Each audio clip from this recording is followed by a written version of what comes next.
Up to now, the stories I've shared with you were born from ancient pacts, from whispered legends and fears hidden in the folds of folklore. These were secrets guarded by communities, by families, by traditions. But there's another kind of secret, a more modern, colder, and perhaps more relentless type, the corporate secret. Large industries, in their incessant search for resources, dig deeper than any explorer, map territories no government knows, and, sometimes, they find things that weren't on geological maps, anomalies that defy science and common sense. And when that happens, the protocol isn't superstition or prayer, it's a confidentiality agreement, a mass dismissal, a fabricated bankruptcy, silent sport with money and fear, faith and doubt, God and the devil, sanity and madness. For most of us, these are opposing concepts, forces in eternal battle. We build our lives, our morals, and our societies on the certainty of this duality. But what if this separation is an illusion? What if absolute faith is indistinguishable from the most complete madness? And what if the voice of God and the voice of the devil are not enemies, but partners in a cosmic dialogue that happens inside our own minds? The story I bring today is the strangest I have ever investigated. It comes from a manuscript, a diary, supposedly written in the 19th century, in a version of the Russian Empire that is not in our history books. It is a world of religious dogmas and bizarre industrial technology, coexisting in a grotesque way. It is the testament of a young nun and her most unorthodox travel companion. Good evening or good morning, I am the unseen archivist. Today we will not investigate a monster or a ghost. We will analyze a soul, the soul of Kira, a nun who sought sanctity, but who had the devil as her private advisor. Her diary is a gospel of doubt, an account that forces us to question everything we believe about good, evil, and the nature of our own consciousness. Prepare for a journey that is, at the same time, sacred, profane, and deeply disturbing. And before we open this forbidden gospel, if you also believe that the greatest battles are those fought within us, leave your like to join this congregation of questioners. And if you are not afraid to doubt, subscribe to the Unseen Archivist channel and hit the bell. What we will read today is heresy for some and a revelation for others. The Mass is about to begin. The Gospel of Kira, as I have decided to call the manuscript, begins by describing life in a remote female monastery, in a landscape of snow and pine trees. The narrator, Kira, is a young nun who is different. Today the Mother Superior put me to clean the grain pit again. It's my punishment for asking too many questions during the sermon.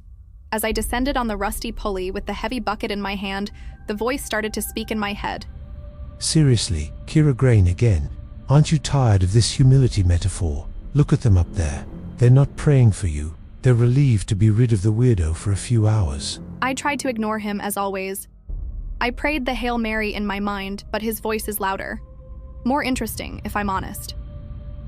Kira's diary introduces us to her torment and her only companion, a voice in her head that introduces itself as the devil. But he's not a demon of fire and brimstone. He's a cynical intellectual, a dark comedian, a nihilistic philosopher. He doesn't tempt her with sins of the flesh. He tempts her with logic, with doubt. She describes her life in the monastery, a place of rigid routines, mechanical prayers, and a blind faith she can't feel. She wants to believe. She wants to be pious. But while the other nuns find God in the silence, Kira only finds the sarcastic questions of her invisible companion. Voice of the companion: Look at Sister Anastasia. She's been praying for 3 hours that the frost won't kill the turnip crop. Do you really think the creator of the cosmos, the architect of galaxies, is concerned with her turnips? Wouldn't it be more efficient for him to have simply made a turnip more resistant to the cold? Kira's life is this constant battle, a search for sanctity while being narrated by the greatest of sinners. And the monastery, realizing she is a disturbing influence, decides it needs to get rid of her for a while. The Mother Superior calls Kira to her office and gives her a mission of vital importance. She handed me a letter, an envelope sealed with red wax. This letter is for the Holy Father Gregory, at the Spasa Preobrazhensky Monastery, she said. It is a matter of extreme urgency and sanctity. You must deliver it by hand. It is your penance and your chance to prove your devotion. Voice of the companion. Translation: We can't stand you anymore, you weirdo. Go for a walk, and with any luck, a bear will eat you on the way. The letter probably just contains the Mother Superior's bread recipe. And so, Kira's journey begins. She leaves the monastery, on foot, towards the nearest train station, and the diary becomes a travelogue through this bizarre, alternative Russian empire. She describes landscapes that mix natural beauty with a grotesque and abandoned industrialization, gigantic rusted factories in the middle of a pine forest, colossal metal bridges that lead nowhere, and everywhere the overwhelming presence of a religion that is as mechanical and industrial as the factories themselves. The diary describes her interaction with the outside world, a world of superstitious peasants, brutal soldiers, and a faith that always seems on the verge of madness. And at all times, the companion's voice is there, offering his acidic commentary. Voice of the companion. Look at that priest selling splinters of the true cross. The original cross must have already spawned an entire forest with the number of splinters they sell around here. It's a more profitable business than the steel industry. Kira's journey is solitary, but she is never truly alone, and it is in the middle of her trip that her path crosses with that of another desperate pilgrim near an abandoned fish cannery, a colossal structure with a giant rotting fish on top. Kira finds a man. He is wounded, weak, and has a look of terror in his eyes. It's Nikolai, a prisoner who escaped from a forced labor camp. He had his right hand bandaged in dirty rags. He told me he was sick, not in the body but in the soul. He believed he was possessed by a demon and that the proof was his hand, which he could no longer control. He was heading in the same direction as me. He had heard of a sacred artifact kept in a nearby cathedral, the Ark of Solace, a relic that, according to legend, could cure any disease and cast out any demon. He was on a desperate quest for a miracle. Here begins what truly frightens. The irony was palpable. I, a nun who talks to the devil, found myself in the company of a sinner who was desperately searching for God. We decided to travel together. He, for the safety of being with a woman of God, and I, perhaps out of pure loneliness. Voice of the companion. The journey of the two is a series of surreal trials. To move forward, they need to solve bizarre puzzles that mix industrial logic with religious dogma. They must fix abandoned machines using gears and prayers. They have to cross broken bridges while being bombarded by barrels of rotten fish from a crazed factory. The world Kira's diary describes is not just haunted, it is absurd. It is a nightmare by Gogol and Kafka, directed by an insane divine bureaucrat. And throughout all this, Nikolai prays fervently, while Kira debates theology with the devil in her head. The diary describes the growing tension between Nikolai's blind faith and Kira's cynical doubt. Fueled by her companion, Nikolai believes that every obstacle is a test from God. Kira, influenced by the voice, begins to see everything as a cosmic joke. Voice of the companion. He thinks God is testing his faith by making a broken lift work. Kira, use your head. God is not a mechanic. It's just an engine that needs more steam pressure. Turn the crank. Up to now, the stories I've shared with you were born from ancient pacts, from whispered legends and fears hidden in the folds of folklore. These were secrets guarded by communities, by families, by traditions. But there's another kind of secret, a more modern, colder, and perhaps more relentless type, the corporate secret. Large industries, in their incessant search for resources, dig deeper than any explorer, map territories no government knows, and, sometimes, they find things that weren't on geological maps, anomalies that defy science and common sense. And when that happens, the protocol isn't superstition or prayer, it's a confidentiality agreement, a mass dismissal, a fabricated bankruptcy, silent sport with money and fear. Kira, using her practical intelligence, solves the problems, and Nikolai sees the hand of God in each of her solutions.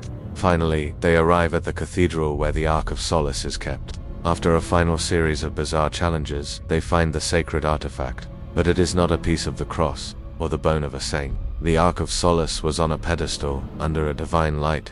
It was ... a ladder, a metal folding ladder, with the seal of a tool factory from 1902. Beside it, a letter from the city's former bishop, explaining that the holy ladder was used to fix the cathedral's roof, and that the people, desperate for a miracle at the time, began to worship it as a relic. There was no miracle, just a tool, a placebo. Nikolai's reaction is devastating. His faith, the only thing that kept him going, shatters. He collapses in despair, and the voice in Kira's head does not mock. For the first time, it is silent. It is Kira who acts. She takes the letter she was supposed to deliver to the Holy Father, and she opens it. Inside, there is no holy message, just a bread recipe and a request for the other monastery to accept her, because she is a troublesome soul. Her mission was a disguised exile. Kira looks at Nikolai, who is destroyed, and she makes a decision. She lies. She tells him that the Ark of Solace is real, but that its power is not in the object, but in the faith of the one who seeks it, that his journey has healed him, and, for the first time, Nikolai finds some peace. Kira, the nun who doubted, became the source of a miracle, through a pious lie. The diary ends shortly after that. She separates from Nikolai and continues her journey, but no longer to deliver the letter, just to walk. Her fate remains open. The last sentence of the manuscript is, "The devil did not stop talking to me, but now, I think I understand the conversation, and I'm no longer sure who I should pray to." The Gospel of Kira is a story that doesn't give us answers. It leaves us with the most uncomfortable questions.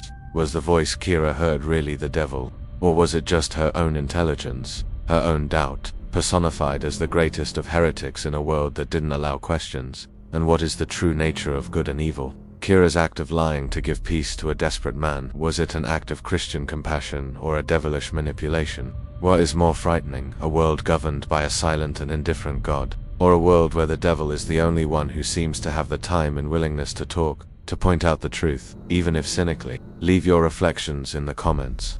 This is a case that opens itself up to 1,000 interpretations. If this philosophical and bizarre journey made you question, subscribe to the Unseen Archivist channel and hit the bell. This was the last story of our current anthology of cases, and I thank you for having accompanied me in each of them. And for the future, as I said before, the decision is in your hands. We have explored ghosts, monsters, aliens, curses, and now, theology itself. What kind of mystery do you want me to unravel next? A new British folklore case? A scientific conspiracy? A cosmic horror story? Leave your suggestions in the comments. The agenda for our next season will be decided by this community. Thank you for doubting with me. Until next time.